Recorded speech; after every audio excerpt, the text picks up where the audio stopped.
ملکہ صحرا series season 4 سازشوں کے جال قسط نمبر 3۔ جیمز پیری نے اس سلسلے میں ذرا بھی تکلف نہیں کیا تھا اور مارٹن کو ہدایت دی تھی کہ انتہائی احتیاط کے ساتھ وہ تمام ہتھیار ذخیرہ کر لیے جائیں۔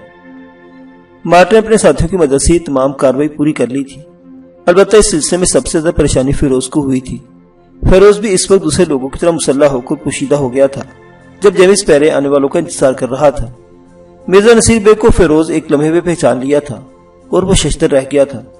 اس کا مطلب ہے کہ مرزا نصیر بیگ نہایت کامیابی کے ساتھ اپنے امور طے کر رہا ہے۔ فیروز نے اس کے ساتھیوں کو بھی دیکھا اور انہیں بھی پہچان لیا۔ لندن میں اس نے کافی وقت گزارا تھا اور ولیم آرنلڈ کی شخصیت اس کے لیے اجنبی نہیں تھی۔ اس نے دل میں سوچا کہ مرزا نصیر بیگ نے ولیم آرنلڈ کا سہارا حاصل کیا ہے، لیکن مرزا نصیر بیگ کبھی اس رنگ کے بالکل قریب پہنچ جائے گا اس فیروز کو اندازہ نہیں تھا، اور اب اسے یہ احساس ہو رہا تھا کہ اگر وہ سعادت اللہ وغیرہ کے ساتھ نکل ہی جاتا تو زیادہ بہتر تھا۔ کہیں ایسا نہ ہو کہ نصیر بیگ مستقل ہی جیمز پیری کے ساتھ لگ جائے۔ سب سے پہلا مسئلہ تو یہ تھا کہ یہاں مرزا نصیر بیگ کی آمد کے بعد وہ کس طرح اپنے آپ کو مرزا نصیر بیگ کی نگاہوں سے پوشیدہ رکھ سکتا ہے۔ جیمز پیری کو ایسے کسی سلسلے میں رازدار بنانا بالکل مناسب نہیں تھا، کیونکہ وہ بھی ایک ذہین آدمی تھا۔ اگر مشکوک ہوگا تو بالکل ہی معاملہ چوپٹ ہو جائے گا۔ غرض ہے کہ فیروز بڑی مشکل کا شکار ہو گیا تھا۔ جب ہتھیار اٹھانے کا مسئلہ سامنے آیا تو مارٹن نے اس سے بھی اپنے ساتھیوں کی حیثیت سے کہا تھا کہ یہ ہتھیار سمیٹ کر ایک جگہ محفوظ کر دیے جائے، لیکن فیروز مارٹن سے وعدہ کرنے کے باوجود بات کو ٹال گیا تھا اور وہاں سے نکل گیا تھا۔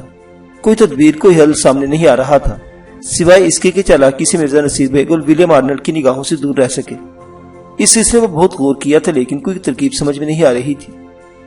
پھر بھی اس نے اپنے ذہن کو پوشیدہ رہنے کے لیے ایک ایسی جگہ دریافت کر لی جہاں وہ چھپ سکتا تھا، لیکن ایک طرح سے اسے تھوڑا سا اطمینان بھی تھا کہ وہ یہ کہ جیمز پیری نے ایک احاطے میں محدود کر دیا تھا۔ خطرہ بس آئندہ کے معاملات سے تھا۔ چنانچہ جب یہ تمام کارروائی کرنے کے بعد جیمز پیری نے دو آدمیوں کو رائفل دے کر ان لوگوں کی نگرانی پر مامور کر دیا اور تنہائی میں اپنے ساتھیوں سے مشورہ کرنے کے لیے بیٹھا تو فیروز بھی جیمز پیری سے زیادہ دور نہیں تھا۔ اس وقت جیمز پیری کو مناسب مشورہ دینا یہ عقل مندی کی نشانی تھی۔ جیمز پیری نے اپنے ساتھیوں سے کہا، دوستو، یہ نیا مسئلہ ہمارے سامنے آیا ہے۔ ہم اپنا ایک مقصد رکھتے ہیں، لیکن اس مقصد کے لیے یہ بات ہمارے ذہن میں طے ہے کہ ہم انسانی زندگی کو نقصان نہیں پہنچائیں گے۔ یہ پارٹی بھی کم از کم ہمارے لیے بے ضرر ہے۔ اس کے بارے میں تم سے مشورہ کرنا چاہتا ہوں۔ مارٹن، تم ہمیشہ مجھ سے بہتر مشورے دیتے رہے ہو، یہ بتاؤ کہ کیا تمہیں اس شخص سے مل کر کچھ یاد آیا؟ کیا مسٹر پیری؟ غور کرو، کچھ یاد آتا ہے؟ نہیں، میں صاف گوئی سے اعتراف کرتا ہوں۔ اس کا مطلب ہے کہ تم اپنی یادداشت پر کبھی زور نہیں دیتے۔ نہیں مسٹر پیری، ایسی بات نہیں ہے۔ بس جو معاملات اہمیت کے حامل ہوتے ہیں میں ان پر بے شک توجہ دیتا ہوں، لیکن یہ میری فطرت میں شامل ہے کہ کوئی معاملہ اگر براہ راست مجھ سے متعلق نہیں ہوتا تو اس پر زیادہ غور نہیں کرتا، مگر یہ معاملہ براہ راست ہم سے متعلق ہے تب میں معذرت خواہ ہوں کہ میں نے کسی اہم بات پر غور نہیں کیا۔ کیا تمہیں قبر مہتاب علی وغیرہ کی کہانی یاد ہے؟ کون سی کہانی؟ وہ کہانی جو تصویروں کے ساتھ اخبارات میں چھپی تھی۔ ہاں، اور بعد میں ان لوگوں نے کیا کہا تھا؟ ان لوگوں نے کہا تھا کہ یہ ایک پراسرار کہانیوں کے شائق مصنف کی افسانہ طرازی ہے۔ اور اس مصنف کا نام کیا تھا؟ جیمز پیری نے سوال کیا۔ مارٹن نے غور کیا اور پھر اچھل پڑا۔ پھر اس کے منہ سے آہستہ سے نکلا، مرزا نصیر بیگ۔ یہ وہی مرزا نصیر بیگ ہے۔ او مائی گاڈ، مسز جیمز پیری، آپ نے خوب یاد رکھا، مگر یہ مصنف، یہ تو پراسرار اور دلچسپ بات ہے۔ یہ مصنف آخر ان لوگوں کا پیچھا کیوں کر رہا ہے؟ ویسے میں تمہیں سچ بتاؤں، میں ان کی بات پر یقین نہیں کیا تھا۔ کیوں مسٹر پیری؟ اس کے کچھ دلائل تھے۔ مثلا انہوں نے کسی کرنل کرٹ کا حوالہ دیا تھا جس کی سنائی ہوئی داستان کو مرزا نصیر بیگ نے افسانے کی شکل دی تھی۔ ہاں، جب ہم نے کرنل کرٹ کے بارے میں کوئی ایسی تفصیل نہیں پڑھی، یہ بھی مان لیا جائے کہ ایسی کوئی تفصیل ہماری نگاہوں سے نہ گزری ہو، لیکن پھر یہ مصنف صاحب یہاں کیوں بھٹک رہے ہیں؟ کوئی نہ کوئی تو اس کا جواز ہوگا۔ آپ ٹھیک کہتے ہیں مسٹر جیمز پیری، مارٹن نے پرخیال انداز میں گردن ہلا کر کہا۔ بہرحال وہ ان کا اپنا معاملہ تھا، اور اگر وہ اس سلسلے میں کارروائی بھی کر رہے ہوں تو ہمیں اس پر کوئی اعتراض نہیں ہے۔ ہمارے پاس یہ دو کردار ہیں جو ہمارے بہترین معاون ہو سکتے ہیں۔ میں نے در حقیقت ان کے مل جانے کے بعد ان لوگوں پر اپنا ساتھ دینے کے لیے زیادہ زور نہیں دیا۔ ویسے مسٹر جیمز پیری، ان لوگوں کے بارے میں کیا خیال ہے؟ کچھ نہیں کہا جا سکتا، کچھ بھی نہیں کہا جا سکتا۔ یا صحرائے اعظم میں بھٹکنے والے بے مقصد یہاں صحرا گردی نہیں کرتے، بلکہ اس کے پس پردہ کچھ نہ کچھ ضرور ہوتا ہے۔ ہم کسی کو اپنے اوپر مسلط نہیں کر سکتے، اور خاص طور سے ان حالات میں۔ تو پھر مسٹر جیمس پیرے ان لوگوں کو کیا کیا جائے؟ عارضی طور پر میں نے جو کردار اختیار کیا ہے میرے خیال میں اسے ہی قائم رکھا جائے اور انہیں جانے دیا جائے۔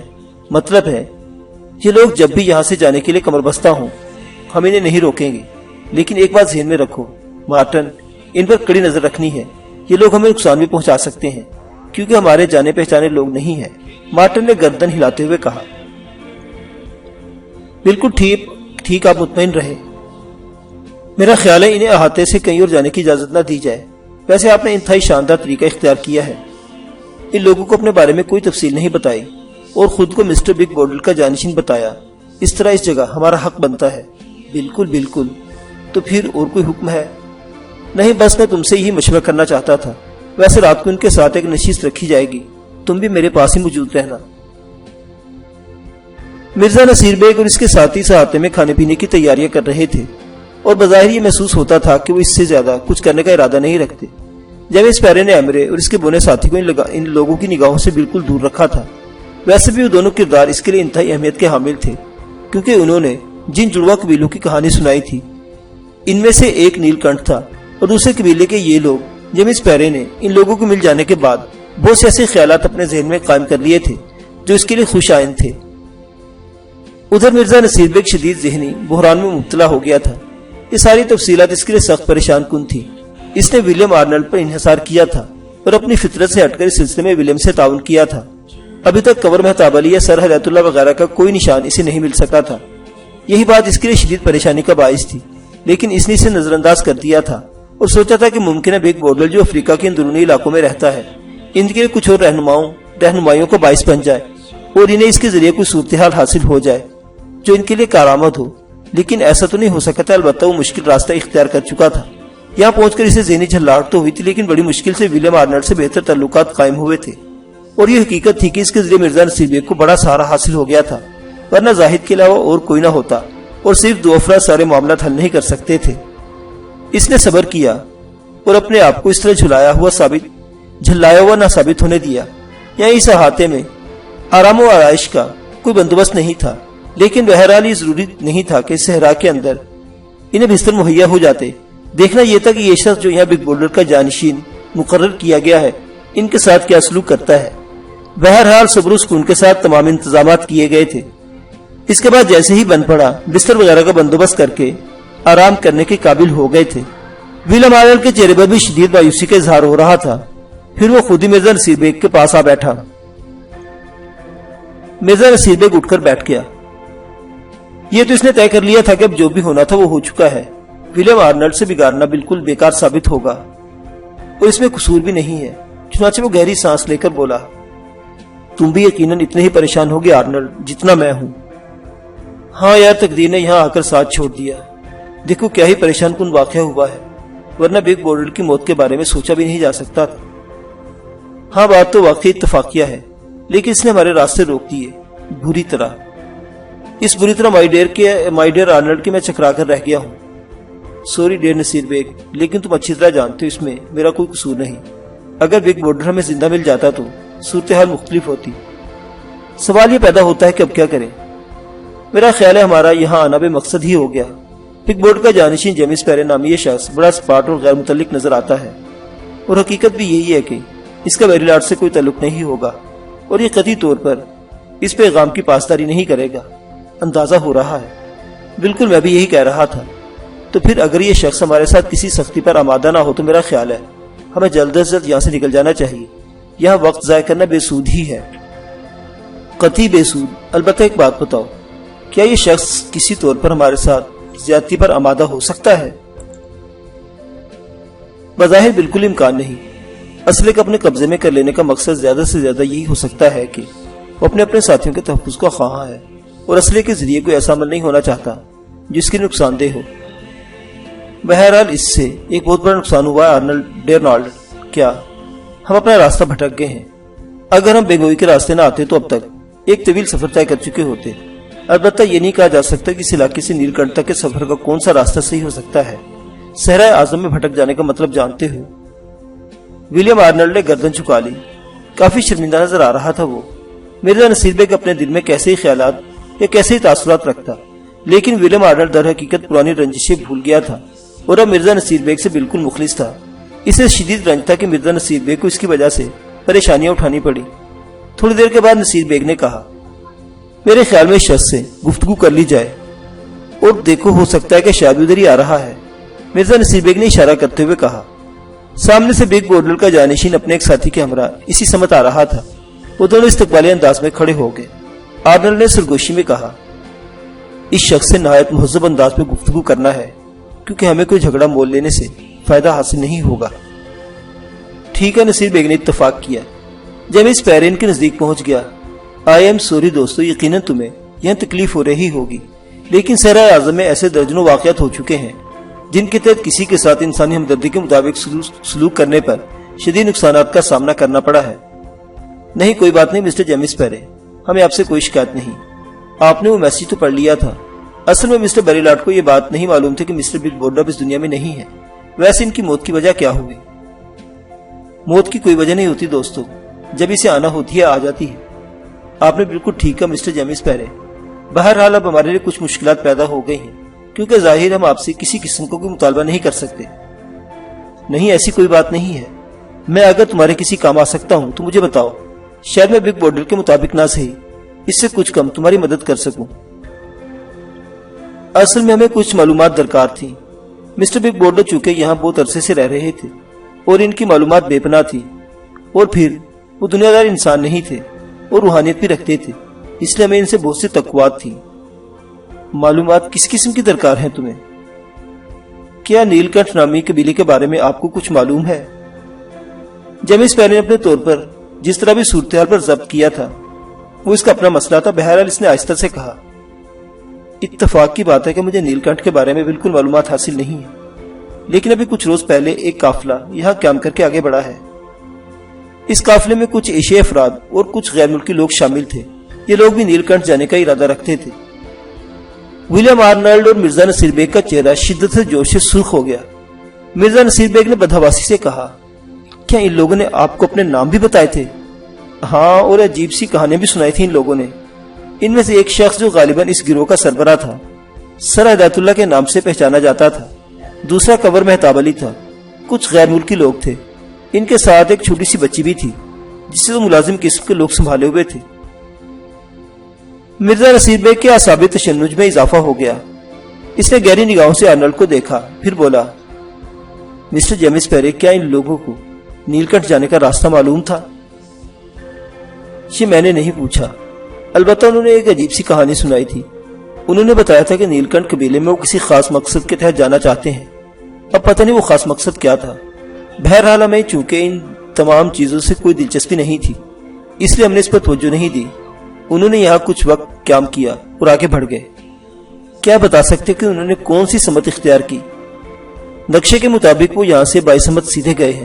آگے جانے کے بعد ان کا رخ کس سمت ہوتا ہے یہ نہیں کہا جا سکتا۔ آپ کا بے حد شکریہ مسٹر جیمس پیرے، وہ بھی ہمارے ہی ساتھی تھے اور ہم اس سلسلے میں ان سے ملنا چاہتے تھے۔ وہ آپ سے ایک درخواست ہے مسٹر جیمس پیرے۔ ہاں ہاں کہیے۔ اگر آپ کو ہم سے کوئی خطرہ نہ ہو تو کل صبح کو آپ ہمارے ہتھیار واپس کر دیجئے اور ہمیں یہاں سے جانے کی اجازت دے دیجئے۔ دوستو، میں نے تمہارے ہتھیار صرف اس لیے اپنی تحویل میں لیے ہیں کہ میں تمہیں ان کی تفصیل بتا چکا ہوں۔ باقی بھلا مجھے تمہارے ہتھیاروں سے کیا دلچسپی ہو سکتی ہے؟ تم جب چاہو انہیں واپس لے سکتے ہو، لیکن اس قلعہ سے باہر نکلنے کے بعد مجھے معاف کرنا، میں اس کے لیے مجبور ہوں۔ نہیں، ہم آپ کی یہ مجبوری اچھی طرح سمجھتے ہیں مسٹر جیمس پیرے۔ ٹھیک ہے، باقی اور میرے لائق کوئی خدمت، ہمیں پانی کا تھوڑا سا ذخیرہ درکار ہوگا اور آپ کو کوئی تکلیف نہیں دینا چاہتے۔ ٹھیک ہے جی، اس قابل ہوں، حاضر ہوں۔ ویسے آپ لوگ ایک بات بتائیے، کچھ عرصے قبل اخبارات میں ایک کہانی شائع ہوئی تھی جس میں ان لوگوں کے بارے میں تفصیلات تھی۔ میں نے جب ان سے ان کے بارے میں معلومات حاصل کی تو انہوں نے مجھے اس سے الگ ہی کہانی سنا ڈالی۔ کیا؟ نصیر بیگ متجسس انداز میں بولا۔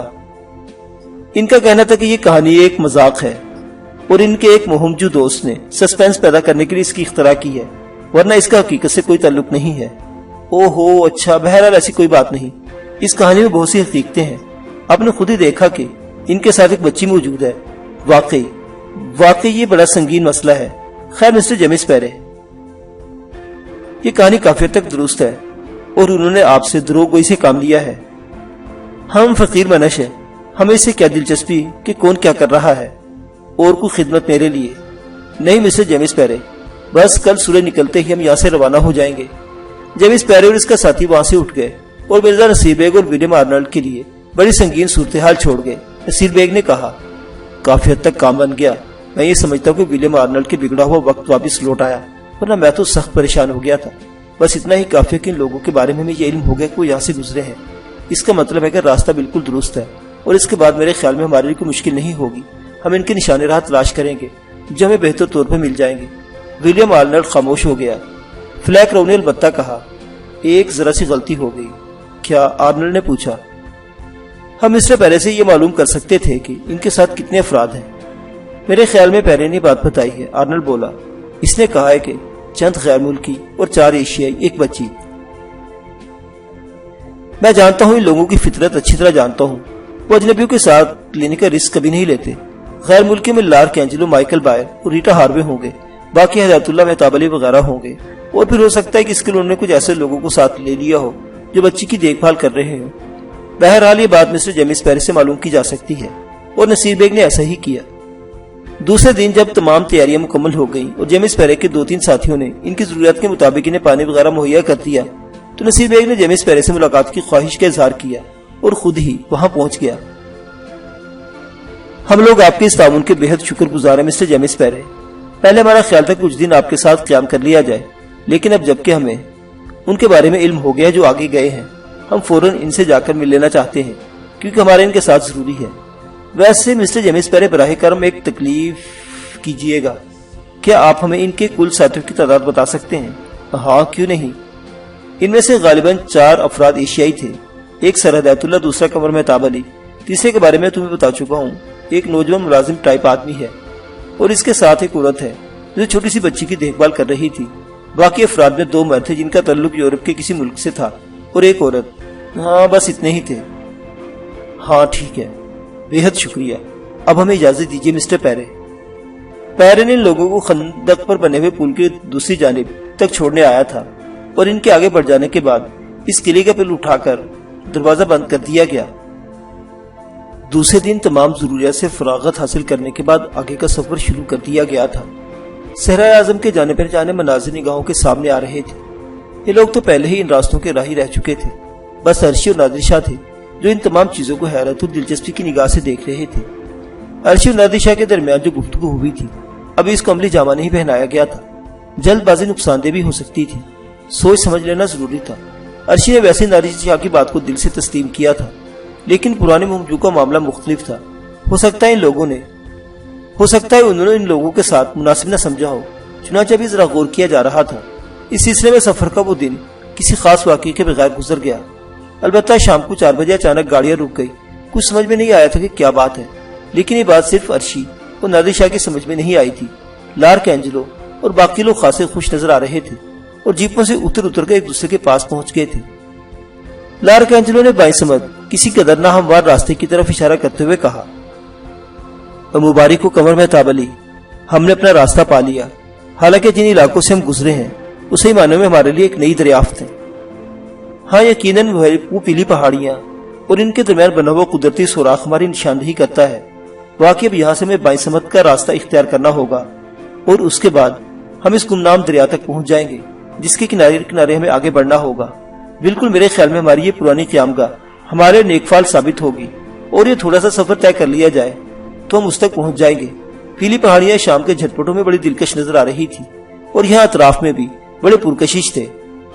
ایک عجیب سا چمکدار علاقہ تھا جس کی چمکنے کی وجہ سمجھ میں نہیں آتی تھی، لیکن عرشی اور نادر شاہ کو یہ بہت عجیب لگ رہا تھا۔ عرشی نے سرگوشی کے انداز میں کہا، کیا یہ سونے کے پہاڑ معلوم نہیں ہوتے؟ نادر شاہ ایک ٹھنڈی سانس لے کر بولا، کاش میں یہاں تمہارے لیے ایک خوبصورت عمارت تعمیر کر سکوں، لیکن شرط یہ کہ ہمیں افریقی وحشیوں کی طرح یہاں رہنا ہوگا۔ بولو تم تیار ہو؟ گویا بے لباس ہو یا ہو یہی نا؟ بے شرم ہو، پورے بے شرم۔ عرشی نے ہنستے ہوئے کہا۔ اتنی دیر میں تمام لوگ واپس گاڑیوں میں بیٹھے تھے، اور اس کے بعد گاڑیاں سٹارٹ ہو کر آگے بڑھ گئی تھی۔ فاصلہ طے ہو رہا تھا۔ یہ پہاڑ اگر سونے کے نہیں بھی تھے تو پیلے رنگ کی یہ مٹی اپنی نوعیت کی منفرد تھی، اور اس میں یقیناً سونے کے ذرات شامل تھے۔ اگر تحقیق کرنے والے یہاں ریسرچ کرتے تو ممکن ہے یہ انکشاف بھی ہو جاتا کہ پیلے پتھروں کے ان ٹکڑوں کو اگر کیمیائی تجزیوں کے لیے بھیجا جائے تو ان سے سونا حاصل ہو سکتا ہے۔ یہ سفر ان پیلی پہاڑیوں پر ختم ہو گیا۔ یہاں خاصی خنکی تھی اور پہاڑی ٹیلے میں یہ بڑا سا گول سوراخ اس قدر عجیب لگتا تھا کہ حیرت ہوتی تھی۔ بے شک یہ ہوا کی تراش تھی، لیکن اتنی نفیس کہ انسانی ہاتھوں کے لیے مشکل ہو جائے۔ اس پہاڑ کے دامن میں ایک قدرتی پلیٹ فارم بنا ہوا تھا جس پر جانے کے لیے 3 سیڑھیاں تھیں، اور اس کے بعد خاصی ہموار جگہ جگہ چٹانیں اس طرح ابھری ہوئی تھی کہ ان کے صاحبانوں کے نیچے ڈیرے جمائے جا سکیں۔ صحیح معنوں میں یہ ایک قدرتی گیسٹ ہاؤس تھا جو صحرائے اعظم میں ہواؤں نے تعمیر کیا تھا۔ گاڑیاں یہاں روک دی گئیں اور خوش و خرم لوگ نیچے اتر آئے۔ پلیٹ فارم کی قدرتی سیڑھیوں کو عبور کر کے سبھی اوپر پہنچ گئے اور اپنے لیے ٹھکانوں کا جائزہ لینے لگے۔ بے شمار صاحبانی چٹانیں تھیں، لیکن نہ جانے کیوں مارک اینجلو اور ریٹا ہاروے ان چٹانوں کے نیچے جھک جھک کر دیکھنے لگے۔ ارشی اور نادر شاہ کو اس بارے میں کچھ علم نہیں تھا۔ پھر ان چٹانوں کے نیچے باقاعدہ بستر جما دیے گئے۔ نادر شاہ اور ارشی کو بھی تھوڑے فاصلے پر ایک ٹھکانہ دے دیا گیا تھا۔ قمر مہتاب علی نے نادر شاہ کو بتایا، کہیں کہیں ان چٹانوں میں سوراخ ہوتے ہیں اور ان سوراخوں میں پیلے رنگ کے سانپ نظر آ جاتے ہیں۔ ہمیں ان کی ہلاکت آفرینی کا تو پتہ نہیں، لیکن یہ سانپ بہرحال سانپ ہوتا ہے۔ پچھلی بار ہم نے یہاں 3 سانپ مارے تھے۔ نادر شاہ نے صرف مسکرا کر گردن ہلانے پر اکتفا کیا۔ بہت کم گفتگو کرتے تھے یہ لوگ تاکہ کہیں ان کی اصلیت منظر عام پر نہ آ جائے۔ قمر مہتاب علی اس وقت ان لوگوں سے باتیں کرنے کے موڈ میں تھے۔ انہوں نے کہا، سردار خان، بعض اوقات تم پر بڑی حیرانی ہوتی ہے۔ کیوں سر؟ تم اور تمہاری بیوی جس صبر و سکون کے ساتھ یہ ہولناک سفر کر رہے ہو، کسی ایسے آدمی سے ہم اس کی توقع نہیں رکھتے تھے جو پہلی بار صحرائے اعظم میں آیا ہو۔ یہاں پیش آنے والے ہر طرح کے خوفناک واقعات پر بھی تم بالکل پرسکون رہے ہو۔ سر، ہمیں آپ لوگوں پر بھروسہ ہے، اور جب ہم آپ پر بھروسہ کرنے کے بعد یہاں آئے ہیں تو باقی باتوں پر خوفزدہ ہونے سے کیا فائدہ؟ تم لوگوں کو یہاں کیسا لگ رہا ہے؟ سر، اتنا اچھا کہ ناقابل بیان ہے۔ ویسے تم لوگ قابل مبارکباد ہو، اور یہ بھی خدا کا شکر ہے کہ بے شک ہمیں ہولناک واقعات کا سامنا کرنا پڑا، ایسی کوئی صورتحال پیش نہیں آئی جو تمہارے لیے زیادہ خوفناک ہوتی۔ یہ اچھا ہی ہے کہ ہم کسی واقعے سے بچتے اپنی منزل پر پہنچ جائیں۔ سر، ہم ہر طرح سے آپ کے ساتھ ہیں، سردار خان نے کہا، اور قمر مہتاب علی نے مسکرا کر گردن ہلا دی۔ پھر اس نے کہا، واپسی کے لیے امید بھی رکھو اور دعائیں بھی مانگو۔ واپس جانے کے بعد تمہاری زندگی اتنی بدل چکی ہوگی کہ باقی زندگی تم خوش و خرم گزارو گے اور ان لمحات کا شکریہ ادا کرو گے۔ ریٹا ہاروے نے قمر مہتاب علی کو مخاطب کیا تو وہ یہاں سے آگے بڑھ گیا۔ نادر شاہ نے پتھر کی چٹان پر بیٹھتے ہوئے قلم تراشی سے کھرچنا شروع کر دیا، پھر تھوڑی سی مٹی ہتھیلی پر رکھ کر اسے انگلی سے ٹٹولنے لگا۔ ارشی بھی گل کو گود میں لیے پاس آ گئی تھی۔ نادر شاہ بولا، قارون کے خزانے کے بارے میں کہا جاتا ہے کہ وہ ریزہ ریزہ ہو کر مٹی میں مل گیا تھا اور اس کے ذرات ساحلوں پر پڑی ہوئی ریت پر چمکتے ہیں۔ ویسے ارشی، ایک بات بتاؤ، ساحلوں کی ریت پر جو سفید ذرات چمکتے ہیں، کہ کبھی تم نے ان پر غور کیا ہے؟ کوئی خاص نہیں۔ بچپن میں ان ذرات کو ریت میں تلاش کیا کرتا تھا اور یہ سوچتا تھا کہ یہ شیشے کے ٹکڑے ہیں یا پھر چاندی کے ذرات، لیکن میں ان ذرات میں چاندی کی تلاش کرنے میں ناکام رہا تھا۔ لیکن یہ پیلی مٹی، پتہ نہیں ان مہم جوموں نے اس پہاڑ پر غور کیوں نہیں کیا۔ ارشی اس کے ہاتھ پر پھیلی ہوئی مٹی کو دیکھنے لگی، پھر ایک ٹھنڈی سانس لے کر بولی، قدرت نے در حقیقت زمین کو ان تمام چیزوں سے مالا مال کر دیا ہے جس کی انسان کے دلوں میں قدر ہے، اور اس پرہوش دنیا میں اب قدرت کے کچھ علاقے ایسے ہیں جو انسانوں کی ملکیت نہیں بن سکے۔ پتہ نہیں کیا قصہ ہے، ہو سکتا ہے ان پہاڑوں کے نیچے سونے کی کانیں ہوں، لیکن ان کا حصول کس طرح ممکن ہے؟ یہاں تک کے سفر میں تم نے اندازہ لگا لیا ہوگا۔ ارشی باخدا اس وقت میں مذاق نہیں کر رہا۔ ایک حقیقت ہے جو دل میں آتی ہے، وہ یہ ہے کہ دولت کے سونے کے ہیروں کے کتنے انبار لگ جائیں، انسان کی تنہا ذات کے لیے بیکار ہوتے ہیں جب تک کہ محبت اس کی زندگی میں شامل نہ ہو۔ ارشی نے مسکراتی نگاہوں سے دیکھا اور بولی، کبھی شاعری کی ہے؟ نہیں، یہ انسان کا اپنا شوق ہے۔ شاعری تو وجد کے رونگٹے سے ابھرتی ہے اگر مطلوب نظر نگاہوں کے سامنے ہو۔ ارشی مسکرا کر خاموش ہو گئی تھی۔ بہرحال اس کے بعد ضرورت زندگی کے دوسرے امور طے کیے جانے لگے۔ مہم جو مطمئن اور خوش و خرم تھے، ہاں کچھ دلوں میں کچھ کرنے کے لیے تردد تھا، لیکن اس کا اظہار ممکن نہیں تھا۔ جیسے قمر مہتاب علی جو فیروز کو ان کے ساتھ چھوڑ آیا تھا، جیسے سر ہدایت اللہ جس کی نگاہیں دور دور تک بھٹک رہی تھی، اور زیادہ سے زیادہ بلندی پر جا کر وہ دیکھ رہے تھے کہ اس وقت ان کی بیٹی اور ان کا گروہ ان سے کتنے فاصلے پر ہوگا۔ یہ بات بھی ارشی نے محسوس کر لی تھی۔ اور اس کے بارے میں نادر شاہ کو بتایا تھا۔ نادر شاہ پرخیال انداز میں گردن ہلانے لگا۔ تمام امور سے فراغت حاصل ہو گئی۔ وہ عمدہ قسم کا قہوہ بنایا گیا تھا اور اس کے بعد سب لوگوں میں تقسیم کر دیا گیا تھا۔ پھر نہایت فرصت کے عالم میں یہ لوگ بیٹھ کر آگے کے منصوبے بنانے لگے۔ کنور مہتاب علی، سر حیرت اللہ وغیرہ یہاں پہنچنے کے بعد بہت مطمئن تھے، چونکہ یہ ان کی جانی پہچانی جگہ تھی اور پچھلی مہم کے دوران وہ اس جگہ کو اچھی طرح دیکھ چکے تھے اور آگے جانے کا راستہ ان کے علم میں تھا۔ مختلف موضوعات پر باتیں ہوتی رہی، لیکن آج کوئی ایسا موضوع نہیں تھا جو خصوصاً قابل ذکر ہوتا، سوائے اس کے کہ اب ان کی منزل قریب آتی جا رہی تھی اور سب کا یہی خیال تھا کہ نیل کنٹھ کے بعد انہیں خاصے مشکل حالات کا سامنا کرنا پڑے گا، خاص طور سے بچی کو ان لوگوں کے سامنے پیش کرنا۔ آج کا موضوع یہی رہا تھا کہ سائتھول بچی کو قبول کرے گا یا نہیں، اور اس کے بعد سردار خان اور شمسا کی کیا کیفیت ہوگی۔ ہر چند کے یہاں کا سفر ان لوگوں نے بخیر و خوبی طے کر لیا تھا اور یہ بھی دیکھ لیا تھا کہ ماں کو کس قدر محبت ہے، باپ کس طرح اس کی رکھوالی کرتا ہے۔ ان دونوں کے لیے اگر کوئی بڑی مشکل پیش آ گئی تو واقعی افسوسناک بات تھی، اور یہ احساس ہو رہا تھا کہ وہ نہایت خود غرضی کا ثبوت دیں گے۔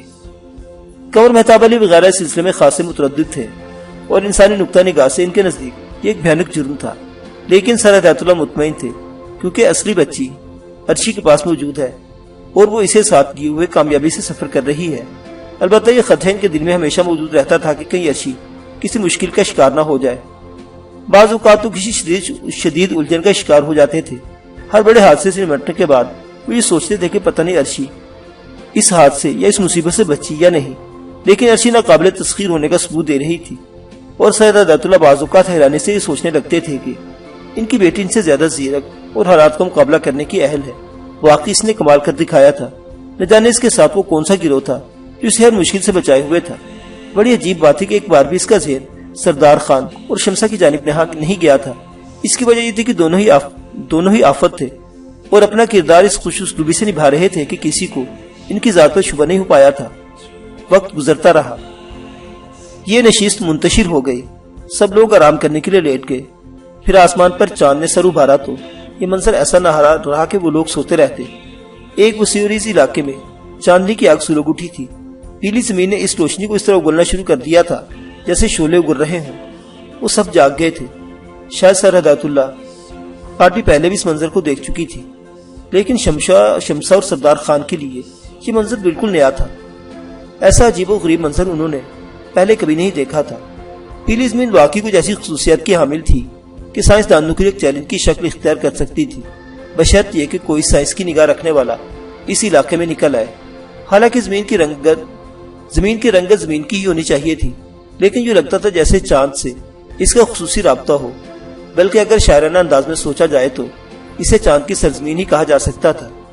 کچھ ایسا رابطہ ہوا تھا زمین اور آسمان میں کہ اس سے پہلے ایسے رابطے نہیں دیکھے جا سکے تھے۔ چاروں طرف آگ ہی آگ بکھری ہوئی تھی، ٹھنڈی آگ جو بے حد خوشنما لگ رہی تھی۔ اس سنہری آگ کو کافی دیر تک وہ لوگ ساکت نگاہوں سے دیکھتے رہے۔ نادر شاہ نے کہا، خدا کی قسم عرشی، اس سے زیادہ حیران کن منظر اس سے پہلے کبھی نہیں دیکھا۔ وہ میرے خدا پتہ نہیں کیوں یہ کیمرہ مینوں کی نگاہوں سے اجڑ رہا ہے۔ میرا خیال ہے اگر کوئی فلم ڈائریکٹر یہاں آ کر اس علاقے کی شوٹنگ کرے تو ایک لازوال فلم تخلیق کر سکتا ہے۔ یقیناً ویسے ہیرو ہیروئن سے یہاں مل جاتے اور تلاش کرنے کی ضرورت پیش نہ آتی۔ جی ہاں، بچے سمیت، عرشی نے کہا اور ہنس پڑی۔ وہ لوگ دیر تک اس ماحول کا جائزہ لیتے رہے۔ سب اپنے اپنے طور پر لطف اندوز ہو رہے تھے اور نادر شاہ اور عرشی بھی۔ پھر اچانک ہی کچھ ہوا کیونکہ لارک اینجلو اور مائیکل بائر خاصے مضطرب نظر آنے لگے۔ انہوں نے پھرتی سے آگے بڑھ کر رائفل سنبھال لی اور مستعد ہو گئے۔ تب نادر شاہ نے بھی ان لوگوں کو دیکھ لیا جو گھوڑوں پر سوار اسی سمت آ رہے تھے۔ چاند میں ان کا بغور جائزہ لیا جا سکتا تھا۔ ان کی تعداد 5 تھی اور وہ جوان نظر آتے تھے۔ گھوڑوں پر رائفلیں بھی لگی ہوئی تھی۔ اصولی طور پر لوگوں کو ان پر فائرنگ کرنے دینی چاہیے تھی، لیکن جس قسم کے یہ لوگ تھے اس کے تحت فوری طور پر مناسب نہیں تھا۔ تب وقت یہ کہ دوسری جانب سے ان لوگوں پر فائرنگ نہ ہو۔ تاہم وہ خاموش کھڑے ان لوگوں کا جائزہ لیتے رہے۔ 5 گھوڑے سوار تھوڑی دیر تک ان کے قریب پہنچ گئے اور پھر گھوڑوں سے اتر گئے۔ یہ سب کڑی نگاہوں سے ان کا جائزہ لے رہے تھے۔ آنے والے نوجوان چست و چالاک لوگ تھے۔ ان میں 2 سیاہ فام تھے اور 3 یورپی ممالک کے باشندے۔